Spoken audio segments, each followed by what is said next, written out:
অনুযায়ী বাইরে যে সবুজ মাঠগুলো আপনারা দেখতে পাচ্ছেন ওই সমস্ত সবুজ মাঠে সবজির বাজার। আচ্ছা আচ্ছা। সপ্তাহে 2 দিন সবজির বাজার বসতে বলে জায়গাটির নাম দেওয়া হয়েছে সবজি কাটরা। আচ্ছা আচ্ছা। কাটরা মানে বাজার। আচ্ছা। যেরকম কলকাতা গণেশ কাটরা, রাজা কাটরা, কাটরা মানে বাজার। আচ্ছা আচ্ছা, দুপাশে দোকানে মিনার দেখতে পাচ্ছেন, লক্ষ্য করুন তো। হ্যাঁ হ্যাঁ। যেটা ইংলিশে বলে ওয়াশ টাওয়ার।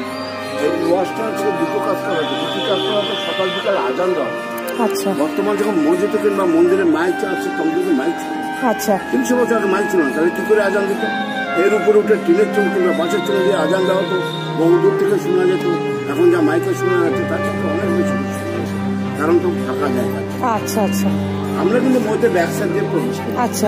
মধ্যে ব্যবসা, মধ্যে ব্যবসা দিয়ে মধ্যে ঢুকতে গেলে মাথাটা নিচু করে মানে মেয়েদের তো সম্মান দেওয়া কিংবা সেলাম। আচ্ছা। আমরা মাথাটা নিচু করে ভিতরে ঢুকবো। আচ্ছা। ব্যবসা দিয়ে যদি পঞ্চায়েত দিয়ে যাবো সব জানতে পারবো।